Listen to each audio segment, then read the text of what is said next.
In the shrouded annals of English royalty, the demise of King Edward II in 1327 stands as a macabre masterpiece of intrigue, a chilling blend of political necessity and whispered horror. Within the formidable stone embrace of Berkeley Castle, a drama unfolded on a September night, its true script forever lost to the mists of time. Official pronouncements cited natural causes, yet the shadows danced with rumors of a deed far more sinister, a death meticulously crafted not merely to extinguish a life, but to etch a terrifying message into the very fabric of English history.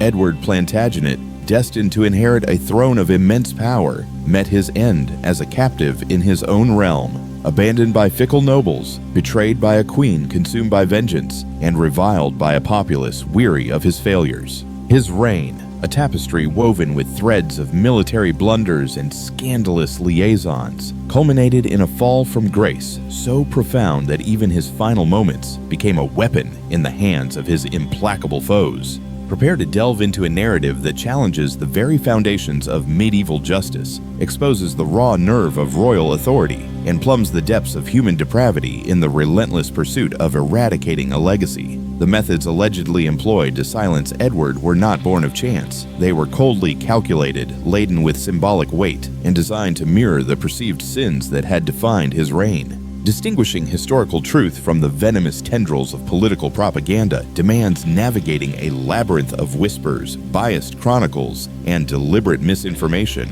a task that has vexed historians for 7 centuries. What emerges is a grim portrait of medieval attitudes toward power, sexuality, and the brutal consequences of defiance, a tale that speaks volumes about the era's darkest corners. This is not simply the chronicle of a king's death. It is an exploration of how unchecked power corrupts, how personal betrayals can shatter kingdoms, and how the insatiable hunger for revenge can unleash acts of unimaginable cruelty. Embark on a journey into the final, agonizing chapter of Edward II's life, where we will dissect not only the events that transpired within that fateful castle cell, but also the motivations behind them, the identities of those responsible, and the chilling revelations they offer about an age where political assassination was both a fine art and a potent statement.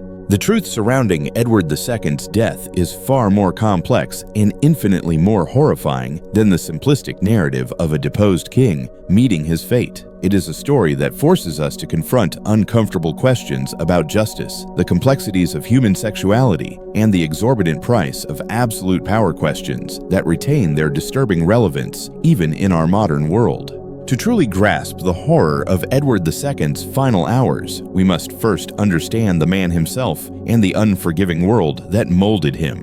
Born in 1284, the 4th son of the indomitable Edward I, known as Longshanks, young Edward spent his formative years in the imposing shadow of one of England's most triumphant warrior kings. His father had forged a formidable empire, subjugating Wales, exerting dominance over Scotland, and establishing England as a military powerhouse. The expectation was that Edward would inherit and expand this legacy of strength and conquest, but it soon became painfully clear that he was a man of a distinctly different temperament. Medieval England in the early 14th century was a society rigidly structured by hierarchies and demanding unyielding adherence to expectations of royal behavior. Kings were expected to be warriors first and foremost, leading armies into the fray and expanding their territories through conquest and strategic alliances. They were to be devout Christians, obedient husbands, and prolific fathers, securing the royal succession and ensuring the continuation of their lineage. Personal relationships, particularly those deemed inappropriate or politically disadvantageous, were mercilessly sacrificed at the altar of the crown and the perceived needs of the kingdom. Edward's troubles began almost immediately upon ascending to the throne in 1307. In stark contrast to his father, who commanded respect through military prowess and shrewd governance, Edward II seemed far more engrossed in personal relationships and frivolous pursuits than in the arduous responsibilities of kingship. His intense friendship with Piers Gaveston, a knight of Gascon origin, ignited immediate controversy, not simply because of its passionate nature, but because Edward showered Gaveston with positions of power that enraged the entrenched nobility. The delicate equilibrium of medieval England's political structure rested upon a balance between royal authority and noble privilege. The powerful barons expected to be consulted on matters of state, to occupy the most influential offices, and to reap the rewards of royal patronage. Edward's decision to lavish titles, lands, and influence upon Gaveston, a foreigner of relatively humble origins, disrupted this fundamental arrangement, igniting resentment and fueling accusations of favoritism. The Earldom of Cornwall, one of England's most prestigious titles, was bestowed upon Gaveston, along with vast estates and the king's unwavering favor in all matters. The incendiary nature of this situation was further exacerbated by the very nature of Edward and Gaveston's relationship. Medieval chroniclers, often writing with undisguised animosity toward the king, described their bond in terms that deeply troubled contemporaries. Whether their relationship was indeed romantic, as many historians now believe, or simply an unusually intense friendship, it blatantly violated medieval expectations of how a king should conduct himself. In an era where royal marriages were calculated diplomatic tools and personal desires were ruthlessly suppressed in the name of political expediency, Edward's blatant devotion to Gaveston appeared to many as a perilous weakness that threatened the stability of the realm. The crisis spiraled further as Edward's military campaigns descended into spectacular failure. He inherited ongoing conflicts in Scotland from his father, where Robert the Bruce relentlessly fought for Scottish independence. Instead of delivering the swift victories that might have restored confidence in his leadership, Edward suffered a string of humiliating defeats. The most devastating blow came at the Battle of Bannockburn in 1314, where a significantly smaller Scottish force utterly routed the English army, capturing numerous nobles and inflicting a catastrophic blow to English prestige from which Edward never recovered. Bannockburn was more than a mere military defeat. It was a crushing indictment of Edward's leadership, exposing his fundamental inadequacies as a warrior king. Medieval warfare placed as much emphasis on royal presence and inspirational leadership as it did on military tactics and numerical superiority. A king who could not inspire his forces to victory, who appeared indecisive or weak in the face of the enemy, lost not only battles, but also the very mystique of royal authority. Edward's nobles increasingly viewed him not as their divinely appointed leader, but as an obstacle to England's success and security. The aftermath of Bannockburn witnessed the rise of organized noble opposition to Edward's rule, spearheaded by his own cousin, Thomas of Lancaster. A cabal of powerful barons began to impose increasingly stringent restrictions on the king's authority, demanding the right to approve royal appointments, control royal finances, and effectively reduce Edward to a powerless figurehead. This conflict transcended mere policy disagreements. It was a fundamental challenge to Edward II's very fitness to rule. The situation was further complicated by the king's marriage to Isabella of France in 1308. Initially conceived as a strategic alliance to fortify ties between England and France, the marriage held early promise. Isabella was intelligent, strikingly beautiful, and possessed considerable political acumen, precisely the kind of queen who might have helped stabilize Edward's turbulent reign. She bore him 4 children, including the future Edward III, seemingly fulfilling her primary duty as a royal wife. However, Isabella's position became increasingly precarious as Edward's relationships with his male favorites continued to dominate court life, casting a long shadow over her role as queen. Following Gaveston's eventual execution at the hands of vengeful nobles in 1312, Edward forged similarly intense relationships with other men, most notably Hugh Despenser the Younger. The Despensers, father and son, ascended to positions of even greater power and became even more reviled than Gaveston had been, effectively ruling England through their influence over the king while amassing vast wealth and estates for themselves. Isabella was forced to endure the spectacle of her husband showering attention, affection, and resources on his male favorites while neglecting his royal duties and, most painfully, his marriage. She was not merely a jealous wife. She was a queen whose political standing and personal dignity were being systematically eroded by Edward's actions. The French court, where she had been raised, viewed the English situation with growing alarm and thinly veiled contempt, regarding Edward's reign as a disgrace to royal dignity and a profound insult to their daughter. The breaking point arrived in the mid-1320s when Isabella, while on a diplomatic mission to France, defiantly refused to return to England. Instead, she embarked on a passionate affair with Roger Mortimer, an exiled English baron who harbored his own burning desire for revenge against Edward II. Mortimer had been imprisoned in the Tower of London, but had masterfully orchestrated his escape to France, where he and Isabella meticulously plotted what would become one of history's most audacious palace coups. Their relationship was both intensely personal and ruthlessly political. Isabella found in Mortimer the strength and decisiveness that she had desperately sought in her husband, while Mortimer recognized in Isabella the perfect instrument for his triumphant return to power in England. Together, they began assembling an invasion force, rallying support from disaffected English nobles and preparing to depose Edward II by force. The neglected wife had transformed into the formidable leader of a revolution against her own husband, fueled by years of humiliation and political marginalization. The invasion of 1326 was swift and utterly devastating. Isabella and Mortimer landed in Suffolk with a relatively small contingent of troops, but Edward's regime crumbled almost instantaneously. Years of pent-up resentment against the Despensers and widespread disgust with Edward's ineffective rule meant that few were willing to risk their lives to defend the king.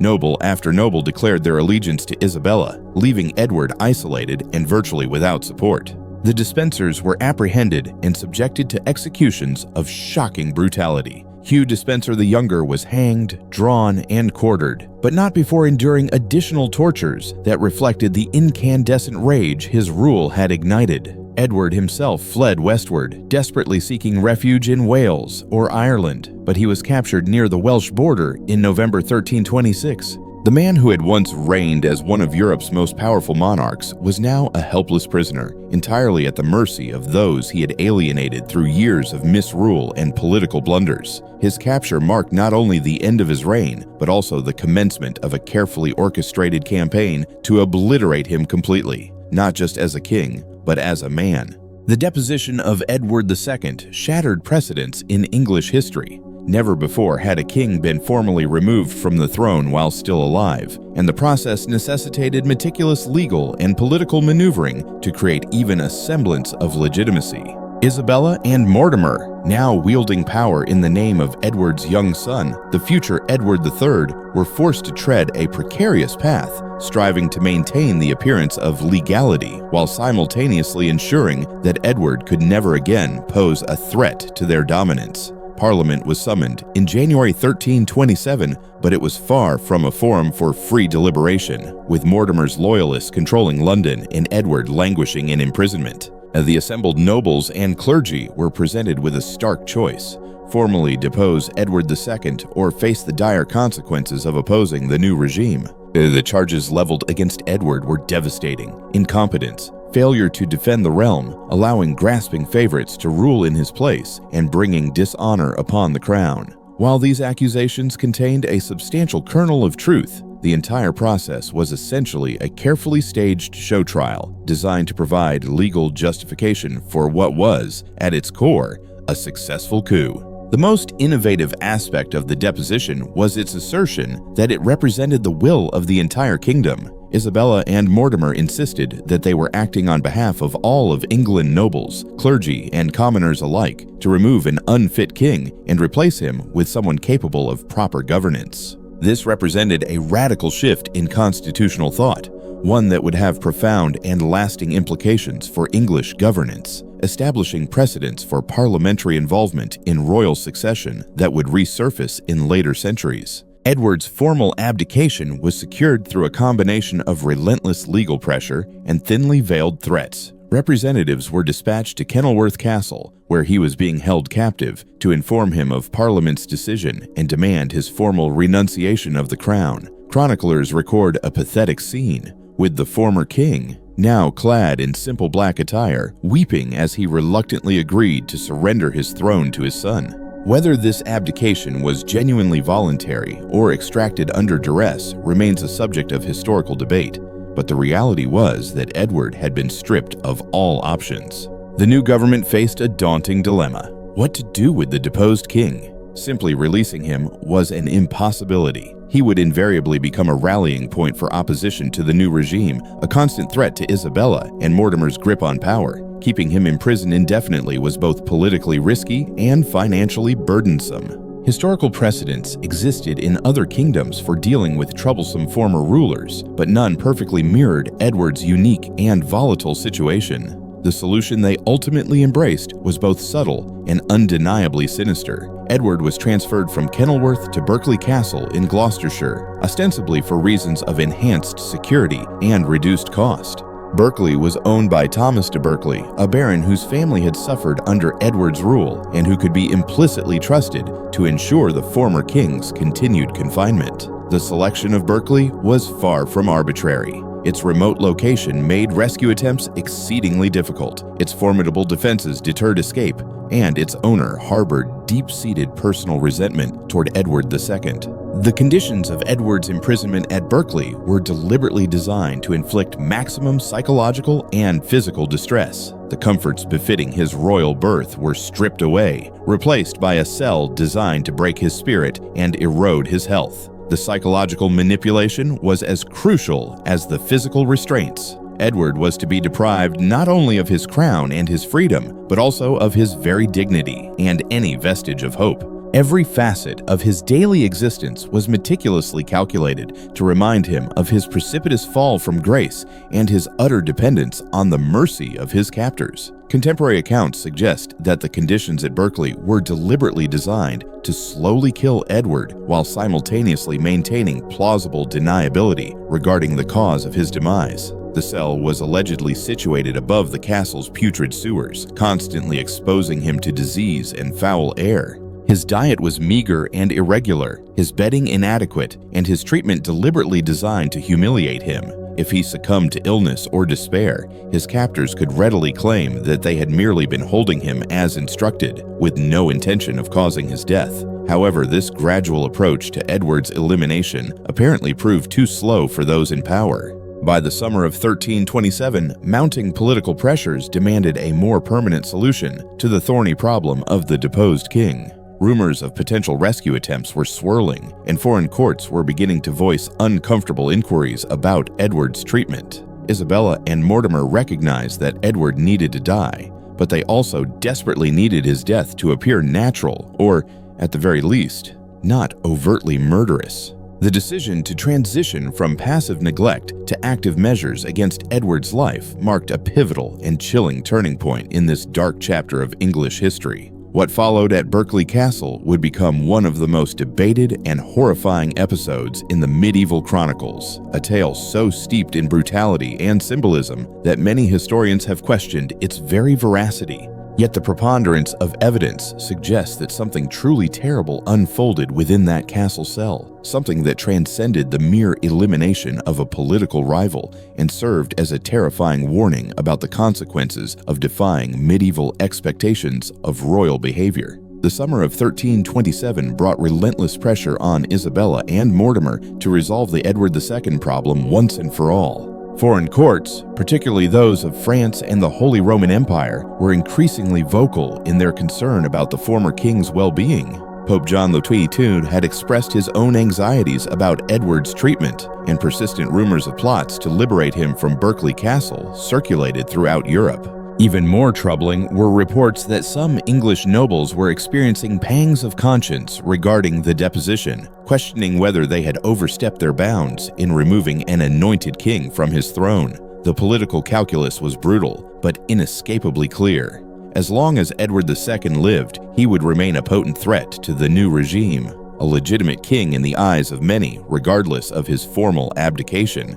His son, Edward III, was still a minor, which meant that Isabella and Mortimer's grip on power hinged entirely on their ability to prevent any potential restoration of the deposed king. They had crossed a Rubicon, a point of no return that made reconciliation an utter impossibility. They were now compelled to see their coup through to its darkest and most irreversible conclusion. The solution they devised was characteristic of medieval political assassinations in its calculated blend of deniability and potent symbolism. Edward could not simply be stabbed or poisoned in a straightforward manner. Such a blatant act would transform him into a martyr and potentially incite rebellion among those who still harbored loyalty to the legitimate royal line. Instead, his death needed to appear natural while simultaneously serving as a chilling reminder of the consequences of challenging the new order. Contemporary chroniclers, writing years or even decades after the events, offer conflicting accounts of the precise events that transpired at Berkeley Castle in September 1327. Some simply state that Edward succumbed to natural causes, overwhelmed by grief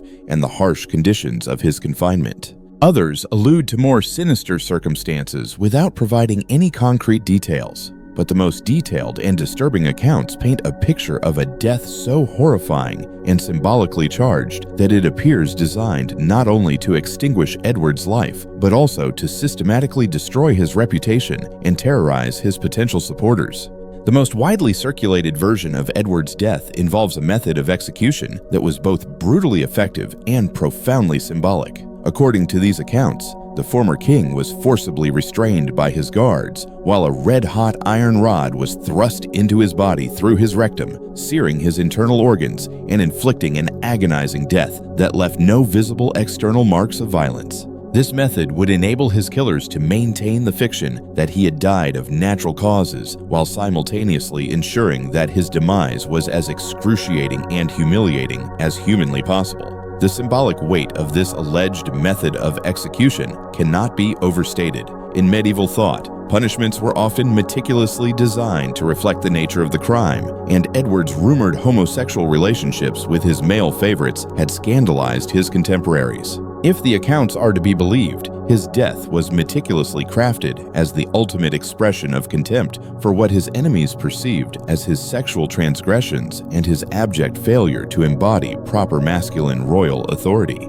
Carrying out such an execution would have required meticulous planning and the complicity of multiple individuals. The iron rod would need to be heated to the precise temperature, the victim would need to be effectively restrained, and the act itself would need to be executed with sufficient skill to achieve its intended purpose, while minimizing any telltale evidence. This was not a crime of passion or a spur-of-the-moment act of violence. It was a coldly calculated act of political terrorism designed to send a chilling message about the consequences of defying Isabella and Mortimer. The timing of Edward's death, announced with suspicious promptness to the new government in London on September 21, 1327, further fueled suspicions of foul play. The official cause of death was attributed to natural causes stemming from grief and illness, and elaborate funeral arrangements were swiftly made to project an image of the new regime's profound respect for royal dignity. Edward's body was placed on public display prior to burial, reportedly showing no overt signs of violence,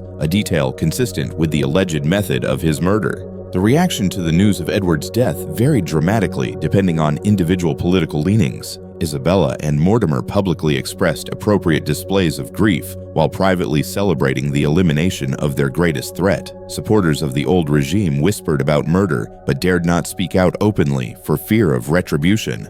The common people, who had endured hardship under Edward's ineffective rule but still held a degree of reverence for royal authority, were left confused and deeply troubled by the rapid sequence of events that had seen their king deposed, imprisoned, and dead in less than a year. What makes the story of Edward's death so particularly chilling is not just the unspeakable brutality of the alleged method, but the cold, calculating precision that it embodies. This was not a crime committed in the heat of passion or out of sheer desperation. It was political murder elevated to the level of a macabre art form meticulously designed to obliterate not just a man, but the very idea of him. The symbolism was as critical as the practical outcome, serving as a stark warning to anyone contemplating challenging the new order about the horrific consequences that awaited them should they fail. The immediate aftermath of Edward II's death revealed the extensive planning that had been invested in this final act of his tragic reign. Within hours of the announcement, messengers were dispatched throughout England, conveying the news to sheriffs, nobles, and church officials. The speed and coordination of this communication strongly suggest that the death had been anticipated and meticulously prepared for, rather than being the sudden, natural event that the official accounts purported. Berkeley Castle itself became a carefully controlled crime scene. Thomas de Berkeley, the castle's owner, immediately distanced himself from any responsibility for Edward's death, claiming that he had been conveniently absent from the castle at the crucial time. This convenient absence was almost certainly prearranged, providing Berkeley with a veneer of plausible deniability while ensuring that someone of sufficient authority was present to oversee Edward's final moments. The other individuals present at the castle guards, servants, and officials were either sworn to absolute secrecy or systematically eliminated as potential witnesses. The preparation of Edward's body for public display represented another crucial element in the elaborate cover-up. Medieval embalming techniques, while rudimentary by modern standards, were generally sufficient to preserve a corpse for the several weeks required to organize a royal funeral. More importantly, the embalming process would effectively destroy much of the internal evidence of the alleged torture, making it virtually impossible for anyone to challenge the official cause of death through a post-mortem examination of the remains. The funeral itself was a carefully orchestrated masterpiece of political theater designed to project an image of Isabella and Mortimer's genuine grief while simultaneously reinforcing their authority as the rightful protectors of royal dignity. Edward's body was transported from Berkeley to Gloucester Cathedral with all the pomp and ceremony befitting a former king, drawing throngs of onlookers who could personally witness that the deceased monarch bore no obvious signs of violence. The elaborate tomb erected in his honor, which still stands today, proclaimed him as a legitimate king who had died peacefully and naturally, not as the victim of a brutal murder. Perhaps the most telling detail was the subsequent treatment of those who had been most directly involved in Edward's final imprisonment. Within months of his death, several of the guards and officials stationed at Berkeley Castle met untimely and suspicious ends. Some died in bizarre accidents, others simply vanished without a trace, while still others were discovered dead under circumstances that strongly suggested they had possessed too much knowledge of what had actually transpired. This systematic elimination of potential witnesses represents the final stage of the cover-up, ensuring that the truth about Edward's death remained buried with those who had witnessed it firsthand. The broader political consequences of Edward's death unfolded precisely as Isabella and Mortimer had anticipated. With the former king permanently removed from the equation, organized opposition to the new regime rapidly dissipated. The young Edward III was crowned with due ceremony, but the true reins of power remained firmly in the hands of his mother and her lover. For a time, their rule seemed secure, justified by the removal of an incompetent king and the installation of what appeared to be a more effective and stable government. However, the very brutality that had made Edward's murder so politically effective also contained the seeds of Isabella and Mortimer's eventual downfall. The hushed whispers and clandestine rumors about what had really occurred at Berkeley Castle created an undercurrent of revulsion and simmering resentment that gradually eroded their authority. Many who had initially supported the deposition of Edward II began to question whether they had unleashed forces far too dark and dangerous to control. The delicate line between necessary political action and unforgivable cruelty had been irrevocably crossed, and the moral legitimacy of the new regime was permanently tainted. The international reaction to Edward's death was far more subdued than might have been expected, partly because most foreign courts were simply relieved to see England's protracted political crisis resolved, and partly because the official narrative of natural death was difficult to effectively challenge in the absence of irrefutable evidence. Nevertheless, private correspondence between various royal courts reveals considerable suspicion regarding the true circumstances surrounding Edward's demise, and this lingering suspicion cast a long shadow over England's diplomatic relationships for many years to come. Most significantly, the young Edward III absorbed invaluable lessons from his father's tragic fate, lessons that would profoundly shape his own approach to kingship. As he matured and began to assert his own authority, he displayed none of his father's characteristic weakness or indecisiveness. His eventual overthrow of Isabella and Mortimer in 1330 was swift and decisive, suggesting that he had learned not only from his father's myriad failures, but also from the ruthless methods employed to eliminate him.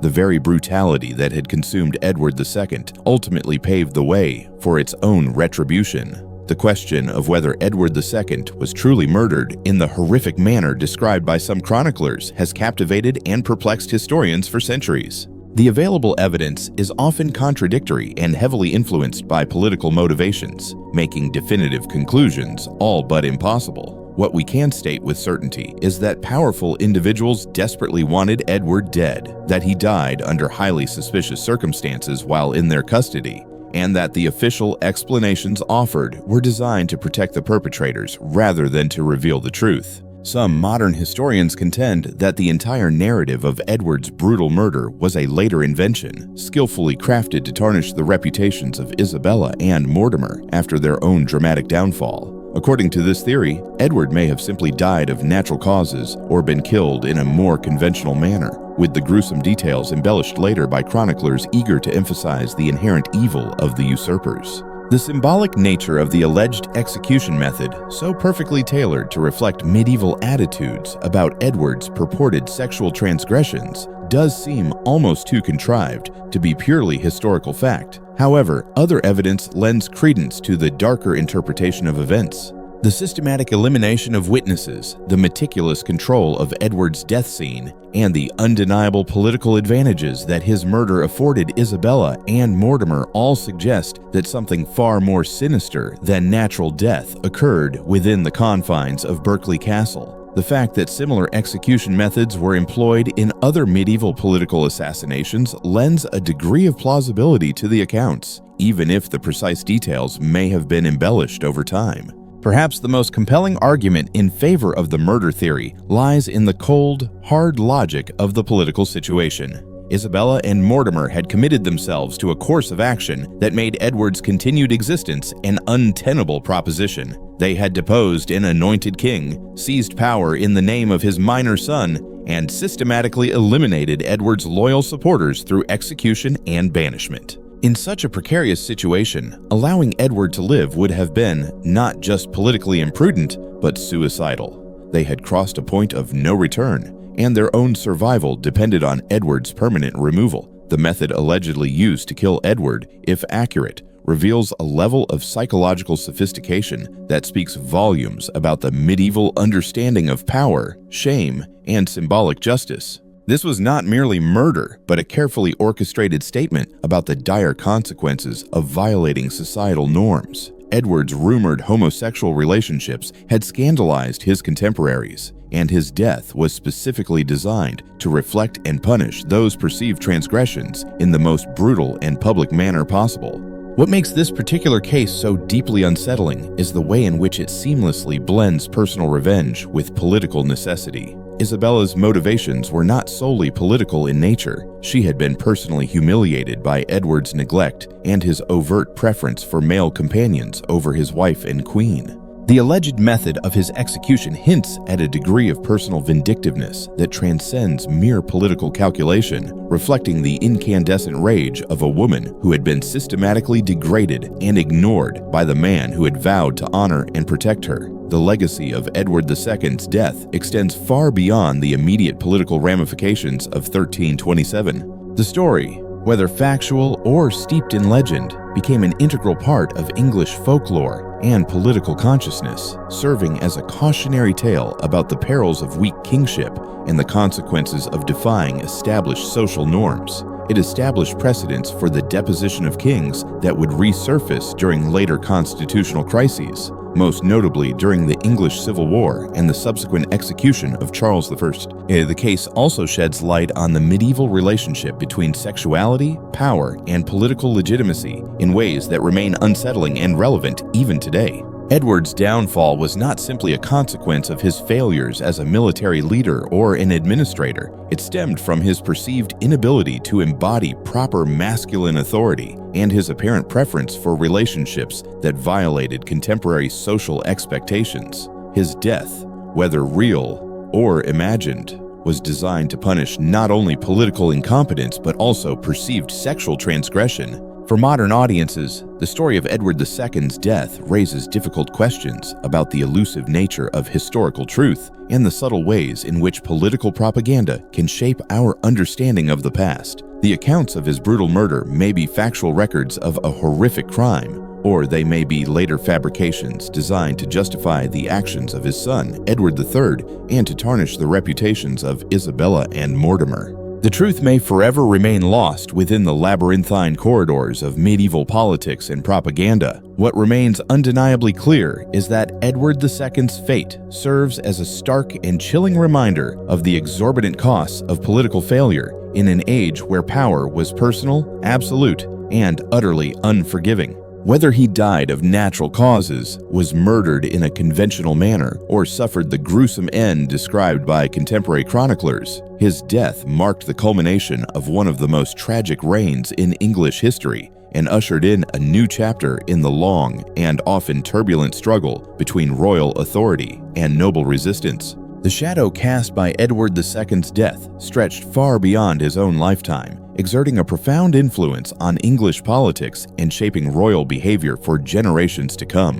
The very notion that a king could be not only deposed, but also murdered in such a brutal and symbolically charged manner fundamentally altered the dynamic between ruler and ruled. No longer could kings blindly assume that their divine appointment would shield them from the ultimate consequences of political failure. The precedent had been irrevocably established that even anointed royalty could face violent death if they sufficiently alienated their subjects and undermined the stability of the realm. Edward III, who ascended to the throne as a direct result of his father's deposition and death, internalized these harsh lessons. His reign became synonymous with military glory and administrative competence, marked by resounding victories in France and Scotland that restored English prestige and exemplified the kind of warrior kingship that his father had so conspicuously failed to provide.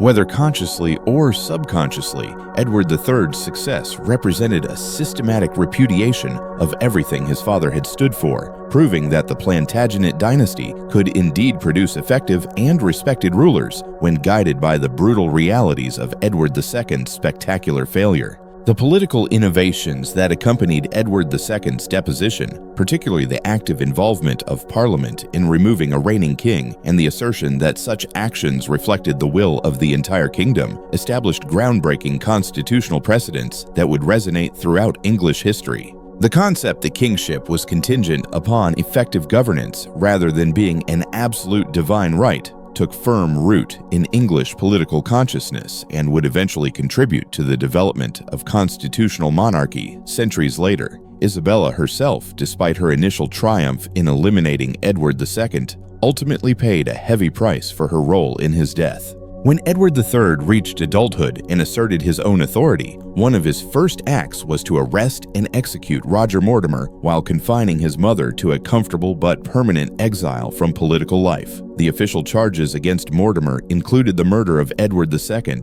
strongly suggesting that even the new king believed that his father had been the victim of a violent crime, rather than simply succumbing to natural causes. The international repercussions of Edward's death were equally far-reaching. Other European courts closely observed how swiftly and decisively an established king could fall from grace when he lost the support of his nobles and his people. The chilling efficiency of Edward's elimination served as both a source of inspiration and a cautionary tale for other rulers facing domestic unrest, demonstrating that in the cutthroat world of medieval politics, political failure could carry the most extreme personal consequences. Perhaps most significantly, the story of Edward II's death became deeply ingrained in English cultural memory as a perennial cautionary tale about the dangers of weak leadership and the potentially devastating consequences of engaging in inappropriate personal relationships. Whether the gruesome details of his alleged murder were factual or not, they served a powerful symbolic function, reinforcing societal norms about masculine authority, royal duty, and the perils of deviating from established expectations. The story became a part of the collective unconscious of English political culture, shaping attitudes toward leadership and authority for centuries to come. The enduring mystery surrounding the exact circumstances of Edward's death has proven to be just as politically potent as the death itself. The inherent uncertainty allows each successive generation to interpret the story through the lens of their own values and political needs, transforming Edward II's fate into a kind of historical Rorschach test that reveals as much about those who recount the story as it does about the actual events. Medieval chroniclers used it to legitimize the actions of Edward III. Reformation-era writers employed it to criticize papal interference in English affairs, and modern historians continue to dissect it as a complex puzzle of evidence and interpretation. What remains indisputable is that Edward II's death marked the end of one of the most tragic and instructive reigns in English history. His story stands as a persistent reminder that in the medieval world, personal failings and political missteps could have consequences of unimaginable brutality. Whether he died of natural causes, was murdered in a conventional manner, or suffered the horrific fate described by contemporary chroniclers, his end represents the ultimate price of political inadequacy in an era where power was personal, absolute, and utterly unforgiving. The ultimate lesson of Edward II's death may be that the factual accuracy of historical events is often less important than the stories we tell about them. The accounts of his brutal murder, whether based in reality or pure fabrication, served crucial political and social functions for those who propagated them. They warned of the dangers of weak and ineffective kingship, reinforced prevailing social norms about appropriate royal behavior, and provided a retrospective justification for the actions of those who came after. In this sense, the story of Edward's death became far more influential than the death itself, profoundly shaping English political culture in ways that extended far beyond the imposing walls of Berkeley Castle and the brief, tragic reign of one failed king. Today, nearly 7 centuries after that fateful September night in 1327, we continue to grapple with the fundamental questions raised by Edward II's demise. How far can political opposition legitimately extend? What are the acceptable limits of resistance to established authority? At what point does necessary change morph into inexcusable brutality? These timeless questions, as relevant now as they were in medieval England, ensure that the dark and compelling story of Edward II's death continues to resonate with modern audiences, serving as both a valuable historical lesson and a stark warning about the intrinsic nature of power, its potential for both good and evil, and the devastating consequences that can arise when it falls into the wrong hands. So, as we've explored, the tale of Edward II isn't just a dry historical record, it's a visceral story about the brutal realities of power, the consequences of failing to meet societal expectations, and how deeply intertwined personal failings can become with political downfall. It's a chilling reminder that even in our modern world, the shadows of those old struggles for power and legitimacy still linger. The questions raised by his death, the limits of opposition, the line between change and brutality continue to challenge us. I'd really love to hear your thoughts on this. What part of Edward's story resonated most with you? Do you have any questions or interpretations of your own? Please feel free to leave a comment below. I'm really interested in hearing your perspectives and starting a conversation. And if you found this exploration into the darker corners of English history intriguing, please hit that subscribe button so you don't miss out on future deep dives into fascinating and often forgotten stories from the past.